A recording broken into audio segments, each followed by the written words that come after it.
Tonight on NAIT NewsWatch. The 2013 Alberta Health Report shows certain STIs are on the rise.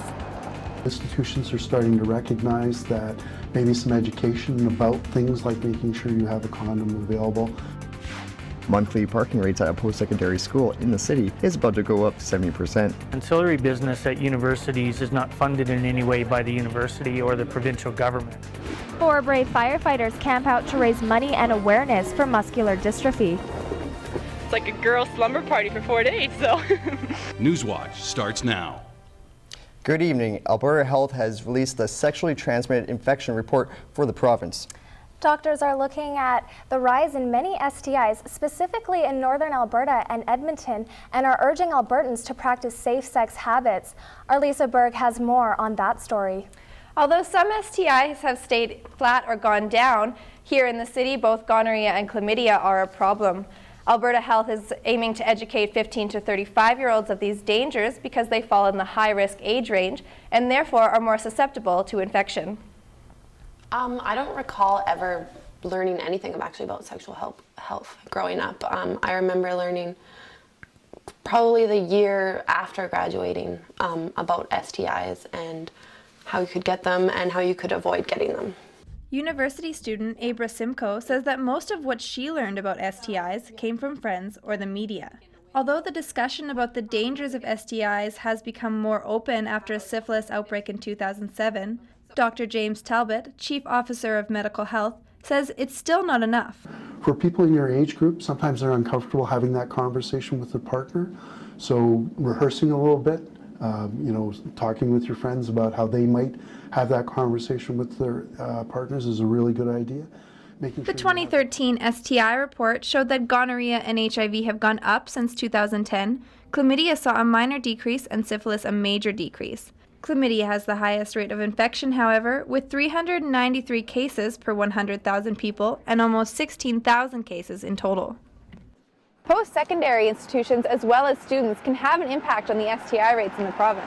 The institutions are starting to recognize that maybe some education about things like making sure you have a condom available, making sure that there are condom machines around the campus so that if you didn't... Simcoe says that beginning the conversation with young men and women who may have less experience with safe sex practices is a good way to approach the problem from a student level. Just make it easier and more comfortable for people to talk about, especially new students maybe at a younger age coming in who haven't had that much education coming from high school, for example. All Albertans are encouraged to be aware of safe sex habits such as abstinence, mutually monogamous relationships, contraception, and getting checked by a doctor regularly. Why is there a dramatic difference between chlamydia rates and those of other STIs? According to Dr. Talbot, it could be random, or it could be that the testing process for chlamydia has gotten easier, so more people are getting tested. What would be a good way to educate students? Both Abra and Dr. Talbot agreed that having an older peer group or older friends that are more comfortable talking about it is really helpful. Thanks, Lisa. That's Lisa Berg reporting live from our news center tonight. NAIT NewsWatch, the next generation of news.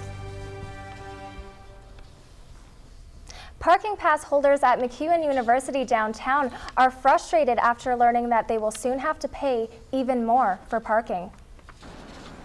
A letter was sent out to pass holders to inform them that rates will increase as much as 70% monthly as of July 1st.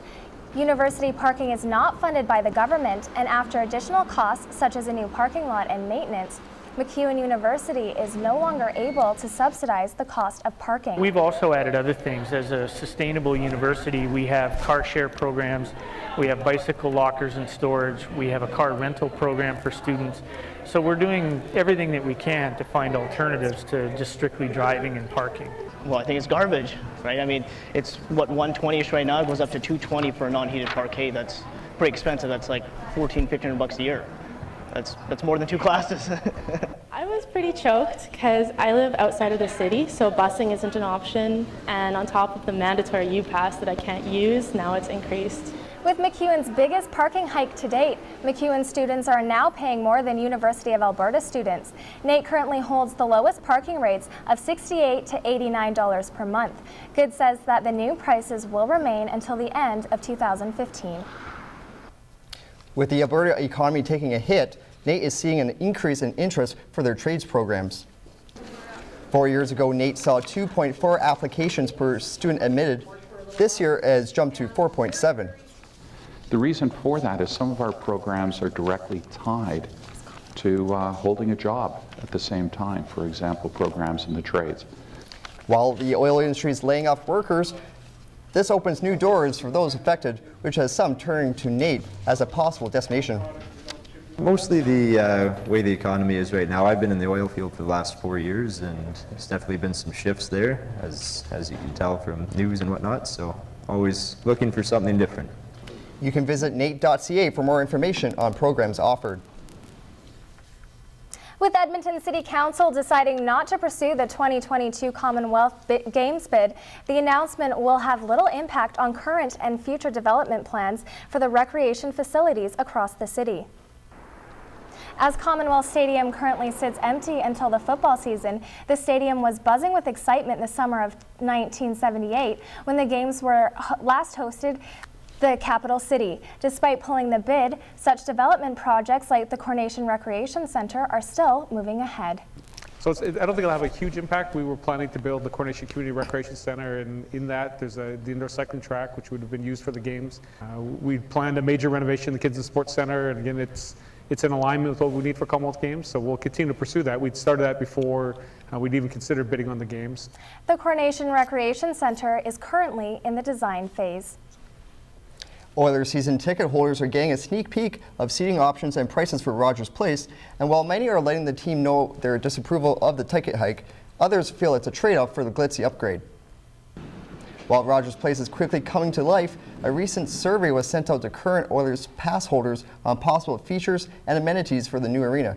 With season seats going for as much as $18,000, at least one Oilers pass holder is comfortable with shelling out more to see his favorite team.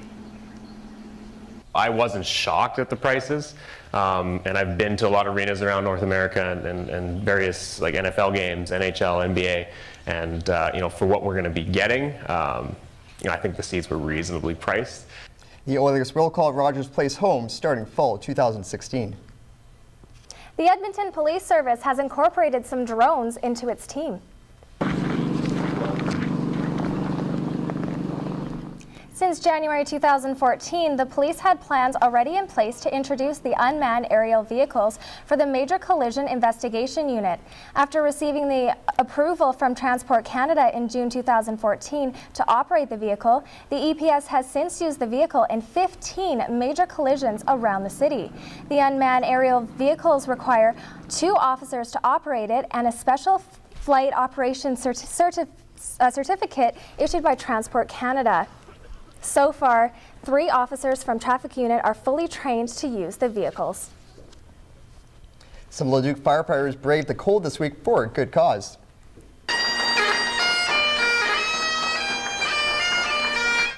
4 female paramedic firefighters camped out on the roof of Leduc's Protective Services building for 4 days to raise awareness and money for Muscular Dystrophy Canada.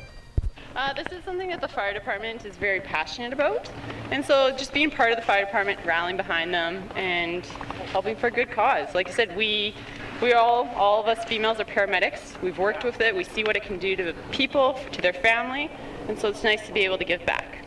They hope to raise $30,000 this year. 83 of Alberta's most successful women are being recognized. On stage as we enjoy another song. Alberta's Best Reception was held on Wednesday to commend the nominees of the 2015 Celebration of Achievement Awards. The entrepreneurs collectively represent $350 million of annual revenue and 2,500 employees from a variety of industries. I think it's important for all entrepreneurs to be recognized, but I think it's nice that women are getting recognized, and to see such a bright group of really talented women come together in one room is really exciting. The award will be presented in Calgary on April 16th. Young chefs are putting their cooking skills to the test.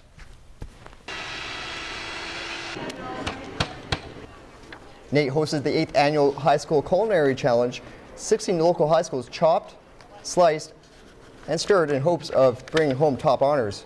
A panel of kitchen judges were on hand to grade the teams on organization, presentation, and most importantly, taste.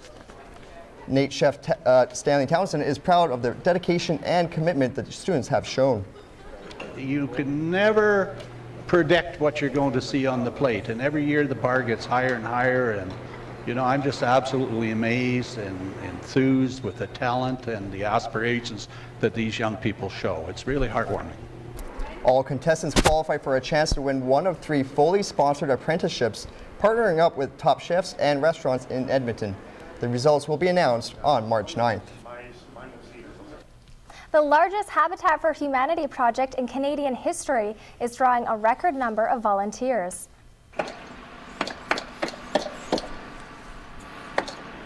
Located in South Edmonton, Newfound Landing will be the home for 64 families, 25 of which have already moved in. The building began in 2013 and saw 2,900 volunteers donate their time and effort to the project last year alone. It's really nice to be able to dedicate and donate time instead of just writing a check, and to be invested with labor and hours and really get a feel for doing something positive in the community for people that really need it. Habitat for Humanity is always looking for volunteers. If you would like to donate your time, visit their website at hfh.org. Coming up after the break, we take a look at how students can volunteer more often. Volunteering gives you an opportunity to see a different culture and life-changing experience. And it gives a really good sense of self-esteem, just getting involved and helping these people, and it really helps broaden your horizons because you're seeing more stories, more walks of life. Hi, I'm Jenna Hamilton, and coming up in sports, we have Ooks Men's Hockey highlights, an update on the longest hockey game, and I work on my free throw. Hi, I'm Bernard Stewart. It looks like we'll be experiencing some beautiful temperatures during this weekend, but a high pressure system from the north will move in to cool things down. I'll take a look at how long this beautiful weather will last after the break.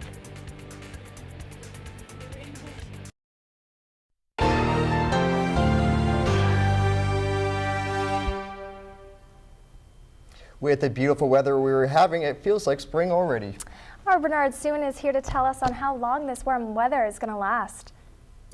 Thanks, guys. With the high pressure system moving in from the north, we'll see temperatures gradually cool down for next week. And taking a look at Calgary for your Sunday, they will be waking up to a low of -4 and a high of 2, and they will be expecting a 30% chance of light flurries. And moving on to Jasper, they'll be waking up to -9, and they'll be gradually warming up to -3 with a 30% chance of light flurries.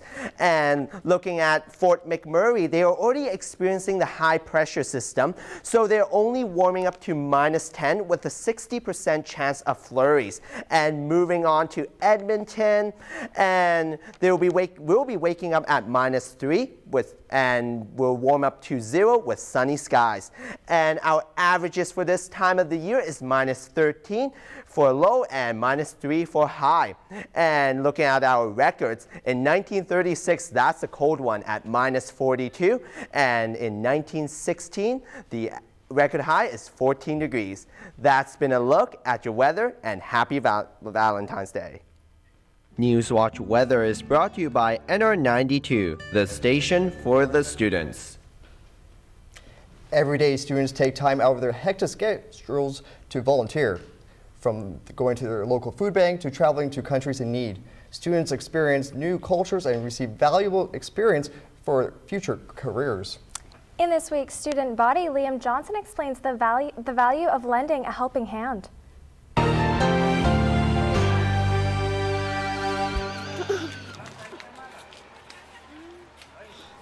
Every year, hundreds of students take trips to a third world country to help the less fortunate. Whether it's through their school, church, or a charity group, young adults take time out of their busy school schedule to help build schools, provide medical assistance, and bring happiness to others. 6 students from the Common Ground Training Program in Spruce Grove are headed to Guatemala to do that exact We're going thing. to be helping with orphans and kids, playing sports, doing plays for them. It really imparts something in you, like you know, seeing that you can change and that you are actually having effect in like the world and people and stuff. It really. Even though going abroad to volunteer looks great on a resume and is a fantastic opportunity for students to experience a new culture firsthand, an expert here at NAIT is suggesting that maybe sticking a little closer to home isn't such a bad idea. One thing that can benefit students is it looks good on a resume after the fact. But more so than that, it helps create a bond, a sense of community that you would lack otherwise. It definitely makes you feel more. The group leaves in March and is going to replace people already providing assistance at one of the local orphanages in the area. In any case, here at home or thousands of kilometers away, taking the time to help others is very beneficial for yourself and everyone around you. Liam Johnson, NAIT NewsWatch. Jenna Hamilton joins us for a look at sports. So the U of A Pandas are first in the Canada West Division? That's right, but they're not the only post-secondary team here in Edmonton sitting at the top of the standings. The Ooks men's hockey team are sitting comfortably at the top of the ACAC standings going into their final games before playoffs. A turnover by Griffin's Matt Wasylenko creates a 2-on-1 for the Ooks, but Scott Felnemeyer can't buy one. Nothing gets exchanged in the first except a few punches and kind words, I'm sure. Jump to the middle of the second, the Griffins attempt to clear, but Chris Lidsman picks it up just outside the blue line and sends Charles Wells into the zone, who feeds Tanner Dunkel for the first of the night.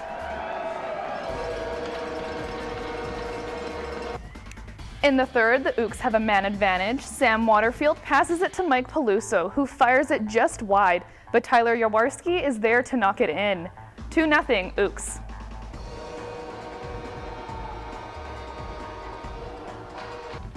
Later on, another power play for the Ooks. Tyler French gives it to Scott Felnemeyer and back to French, who finally gives it back to Felnemeyer for an easy chip past Tanner Kovacs. John Dunbar adds an empty net to make it 4-0. The Griffins did outshoot the Ooks 38-29, but just couldn't get it past Kenny Cameron, who got his third shutout of the year. We're a very mature team, and we're confident, and we know what we're capable of. And whenever there's times that the team maybe lapses or where we get a penalty kill or something, like, I'm going to be there to help them out. And so that's what I did tonight, and I'm pretty happy with that. 40 brave hockey players have spent the last 8 days battling the cold in hopes of a future without cancer. Players are required to play 240 hours straight in order to achieve the Guinness World Record status. This has been the 5th game Staykeakers has held since 2003. All 5 have been equally successful in raising money for cancer research. This is my second time playing, but yeah, there's some guys that have been here all 5 times. The ultimate goal is to raise $2 million for the Cross Cancer Institution of Edmonton. The players are cold, sore, and tired, but know at the end it will all be worth it. The University of Alberta is sitting at the top of the standings in the Canada West Division, a very well-deserved ranking. The Pandas, who are hosting the tournament, finished the regular season with a 19-5 record and a 3-way tie for first place. The Pandas were awarded first because they had the better sets won over sets lost ratio. The team is prepared for the unpredictability of the league. Canada West is such a strong league that really any team can win against any team at any moment. The Pandas are hoping to put up a strong fight to win this tournament. You can catch all the action from February 20th to 22nd. The term addition by subtraction is the latest buzz phrase in sports, but it certainly could apply to the Kevin Cooey rink that won the Boston Pizza Cup final last week to earn another trip to the Brier. It will be Cooey's 4th trip to the Canadian Men's Curling Championship. Also on board was Coach John Dunn, who helps mentally train the team. Larger numbers, communication may not be as important because there's distance between people, whereas with a team of 4, where on every single shot, somebody's throwing the rock, 2 people are sweeping the rock, and somebody's calling the line for the shot, the communication has to be absolutely perfect. The Brier is at the Calgary Saddle Dome, February 28th to March 8th. Donnie Moss is a NAIT basketball player who left the warm, sunny Bahamas for cold, snowy Alberta. Donnie decided when he was 10 years old that he wanted to play college basketball. Yeah, from the age like 10, after I started watching basketball, I wanted to play college basketball. Leaving his home country has made the biggest impact on his career. Donnie is leading the ACAC in points, but wouldn't be here without his team.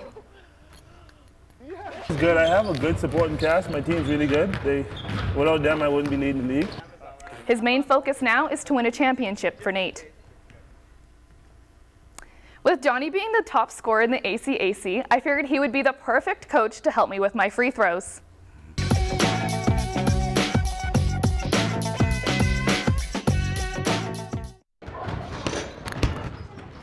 That is my shooting accuracy. Clearly not the greatest. Your elbows are always like 90 degrees, so you got that going on. So now you just bend and try to aim for the rim. Keep your eyes on the rim. For the rim? Yeah, down and up. All I hit there was rim. Are you gonna get it in? Yeah. So his is a little better. The number of air balls and times I hit the rim are unknown. But he swore all I had to do was follow his technique and snap my wrist. So you go. Focus, okay? A few encouraging words. Yes! Finally. When you focus, it happens. After I got my free throw, we were able to have some fun. He showed me how to dunk. My attempt was a little pitiful. Some defense. I think he was a little surprised I actually got the ball. I'm sweating. And finally, some one-on-one. I showed him my best moves, but he clearly went easy on me. Thank you very much for teaching me basketball. No problem. I appreciate it. Ball is life? Ball is life. I don't think you'll be seeing me in the NBA anytime soon. That would make two of us. Thanks, Jenna. Coming after the break, we got involved with a local concert and silent auction fundraiser. The Vitalis Edmonton event raised money for struggling youth. We kind of try to find a really good cause and raise a really good chunk of money for a charity that really needs it. And yes, especially this year. Hi, I am Elizabeth Bakken. On this week's entertainment, we'll take a look at Silver Skate Festival, as well as a piano that was brought to the Central LRT station. All that and more coming up on entertainment. Outerwear provided by Elite Sports and Innotech Inspection Solutions. Hair services by Rock Salon and Spa. Each year, university students host the annual Vitalis Benefit Concert and Silent Auction for a local charity in need. We went down to the Royal Alberta Museum to lend a hand.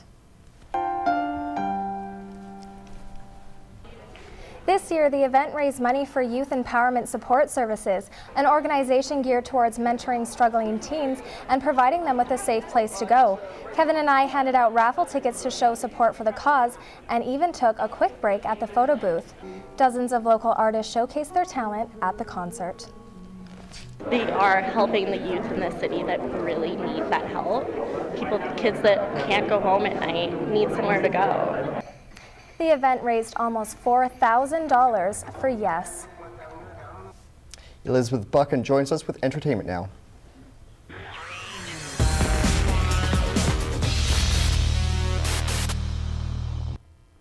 People who walk by the Central LRT station can expect music playing at any time of the day with a one-of-a-kind piano. Musician David Roach loves his community, so he partnered with Open Piano Yek to collect pianos headed for the garbage. He refurbishes them to create music for Edmontonians and lighten up the area. So we always, consider these like rescue pianos. They're on their way out the door, and they get one last hurrah, kind of. And they have this second life. They're often over 100 years old, and they were somebody's piano at home. The kids learned how to play on it. The grandkids learned how to play on it. And then eventually they wind up here. A group of grade 4 students decorated this piano with cars, bikes, buses to a transportation theme for the LRT. The 25th annual Silver Skate Festival welcomes Edmontonians and people from the surrounding area to participate in some winter fun. Last year, 70,000 people came out to the event. They're hoping to exceed that number this year. Brian MacArthur and Michael DeCara, both very talented snow sculptors, and they are making a homage to the Hans Brinker and the Silver Skates. Artists have spent the week creating ice sculptures, a maze, slides, and different activities for the festival. The festival will be up here until February 22nd. If you like hot tubs and weird time travel, then you will love the sequel to Hot Tub Time Machine. Get this, it's called Hot Tub Time Machine 2. 4 years ago, these best friends discovered a hot tub time machine. This latest time twisting hot tub soaker in, and again, it starts with Rob Corddry, Craig Robinson, Clark Dude, and Adam Scott, who needed to go back in time to save one of them. Anything bad's gonna happen. Dude, he's been shot. You don't have to touch it that hard. My hand is acting as a tourniquet. What, you work is whatever. He needs more time. Then we'll give him more time. Once again. We gotta stop the killer before he shoots Lou. We get blackout drunk, we wake up back in time. Don't mess with the winning formula, huh? I am a rock hard trooper to the bone, a bone, a bone. 4 bones, consider me. Tonight, I have a movie pass for 2 to give away for Hot Tub Time Machine 2. For your chance to win, use the hashtag NAITHotTub at NAIT NewsWatch on Twitter or use it on our Facebook page. That has been your look at entertainment. I'm Elizabeth Bakken. Thanks for watching. Bye-bye.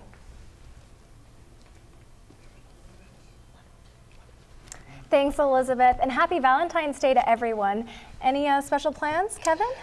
This weekend, I may actually check out a movie. A movie, wow, yeah. Well, I'm just going to be at home relaxing, doing nothing on Valentine's. Yeah, I'm definitely going to check out that 50 Shades of Grey. It's right up my alley. Oh, are you? Wow. Oh, it's right up my alley. I would say I would meet you there, but I won't. Well, it was a great show, and I think that, this weekend, there's definitely going to be some love in the air. Definitely some love in the air. And it's Valentine's Day, why not? All right, well, thank you very much. That's been our show today.